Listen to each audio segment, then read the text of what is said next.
So ayan guys, noong January 15 pa nga pala to, nung papunta kami ng Dumaguete. So ayan, nasa LRT station na kami na Antipolo, LRT 2. And then yan, for the transition kaagad, we are on Runaway Manila na.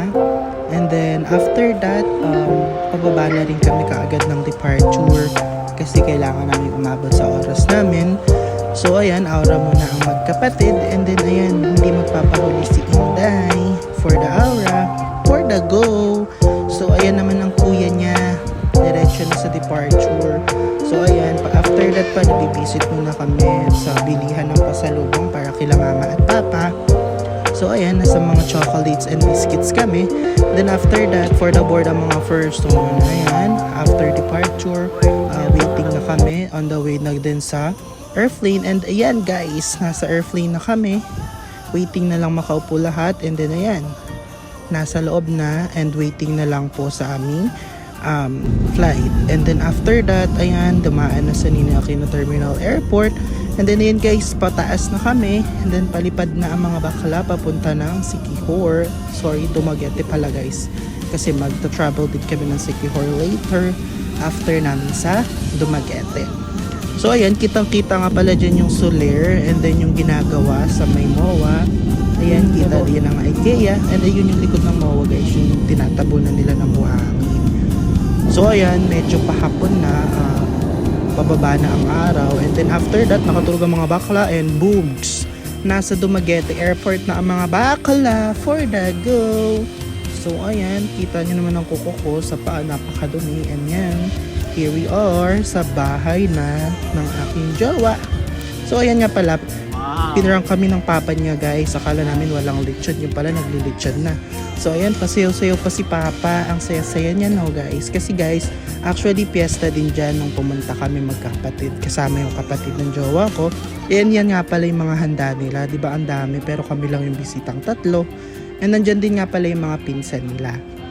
So ayan, yung kanyang alagang dog. Sobrang taba ching-ching na kagaya niya. Tapos ayan nga pala guys, yan nung gabi pumunta kami ng simbahan, kaso dinilit kasi ng jowa ko yung mga video namin sa simbahan, kaya puro rides lang ang ginawa namin. And then kinabukasan nga pala, dyan nga pala nakita namin yung mga manok, sobrang cute, ang liliit nila guys, pero panamong sila. Tapos kinagabihan ulit, nagpunta naman kami ng palengke para mag-check ng mga ukayan, kaso dinilit din ng video, napakagaling diba? So ayan nga pala si Inday, tuwang-tuwa siya magmotor kasi nauna lang siya ulit nakapagmotor. So nasa Himalalad na nga pala kami niyan guys, sa pinakambahay ng jowa ko. So ayan, yung mama at papa niya nga pala yun nandun sa trike sa unahan, and then kami yung nasa last kasi yung na-hire namin na motor, yung motor pala ni mama, yung pinakamas malakas na ilaw, kaya iniilawan namin sila. So ayan, si Inday tuwang-tuwa, panay motor siya, and then nag-aaya pa yung mag-rides, kaso di na kami pinayagan ni mama dahil gabi na daw. So ayan nga pala, after nyan, malapit na yun sa bahay, ang tulay na yan. And then ang Inday tuwang-tuwa talaga sa pagda-drive kasi nauna lang siya ulit. Nung unang pag-alis namin, ayaw pa ni papa kasi delikado daw. Pero walang magawa kasi si mama ang nagsabi at pumayag. So yan nga pala, bago pala yan magamit ni Inday, pinagasan pa namin. Grabe guys, napakamahal ng gas. So ayan guys, kinabukasan pumunta kami ni mama at saka ni Inday sa Gihungan Public Market. And then ayan, pagbaba namin, merong magandang park dyan and kitang-kita yung pinakang dagat. So ayan, marami nagjo-jogging sa park dyan. And then ayan na yung mga dried fish guys. Yan yung iuwi namin na pagpasalubong kila tita and kay Inday pag-uwi sa ng San Pablo. And then after 3 days guys, bumalik na kami ng Dumaguete para mag-explore na. And then ayan, nagmomotor na kami guys, papuntang geothermal. So di bali nga pala, hindi na sunod yung pupunta namin, dapat muna sa Valencia Geothermal kasi mas una pala namin madadaanan dyan yung Mingo Ranch, which is dyan na kami nag-lunch kasi tanghali na yan, kaya tirik na tirik ang araw. So ayan nga pala, malapit kami sa binabaan namin, which is yung Dumaguete Airport. Ayan, nadaanan namin. And then nadaanan nga pala namin dyan guys yung pangalawang branch ng Starbucks. Kaya tuwan-tuwa na naman ang jowa ko kasi may kakapihan na naman. And then nagpalit na nga pala kami. Ako na yung nagda-drive ng motor. And then sakay na si Ate Jen ng jowa ko. And then sa akin naman si Inday. So ito nga pala yung way papunta na sa malapit sa may Mango Ranch. And then boobs. Ayan, nasa Mango Ranch na kami guys. Sobrang ganda dyan. So dyan kasi namin naisipan mag-lunch kasi masarap daw yung steak dyan. And then ayan yung loob guys. Ang ganda, para kang nasa ibang bansa. Ang babait nga pala ng mga staff dyan guys. Okay, so ayan, papasok na kami sa pinakang loob. Ayan guys, yung steakhouse. And then after that, ayan, kitang-kita nyo naman, sobrang ganda rin ng interior, para kang nasa ibang bansa like New Zealand.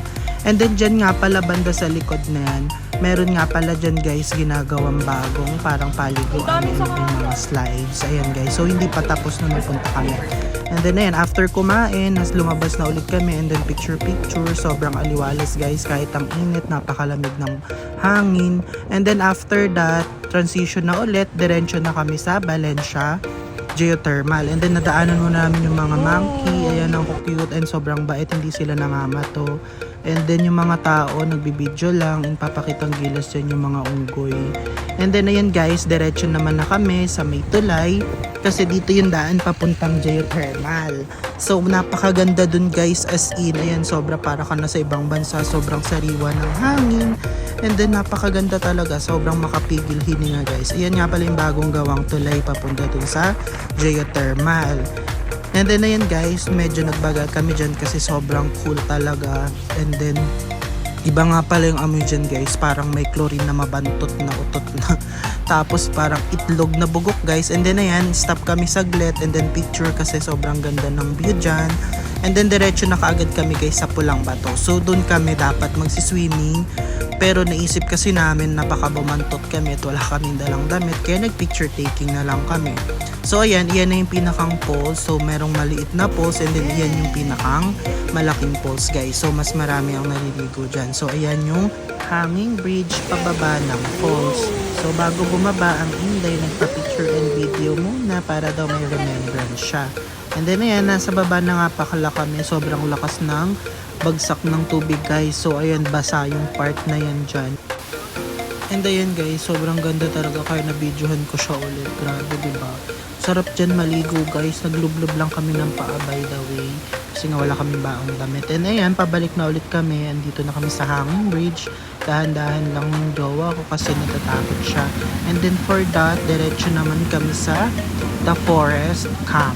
Ayan guys, sobrang ganda dyan kaso may kamahalan lang yung pinakang entrance pero sobrang ganda. Kaso nga lang yung video na delete na naman nang hindi sinasadya. And then yan nga pala guys, nasa Negros Oriental na kami sa pinakang plaza nila sa Valencia. And then may mga tent yan guys. And then yan, naghanap na sila ng upuan habang nag-order kami dyan ng jowa ko. So ayan, may free soft drinks and soup na siya. Yung yummy crunchy spicy nila na lechon belly. So sa halagang 114 guys, meron ka ng free drinks and only soup. Tsaka meron na rin siyang only rice sa halagang 114 pesos. And then ayan, waiting na kami. Ayun na nga pala si ate, dineliver na. And ayan, for the lapangs na mga person. And then sarap na sarap kami dyan guys. Balak namin sana mag-uwi kaso hindi siya pwede sa airport, baka maharang kami. Kaya ayan, nag-et na kami na malala dyan. So ayun lang. Thank you for watching guys. Please follow, like, and share for more videos. Stay tuned for our secure vlog. Bye!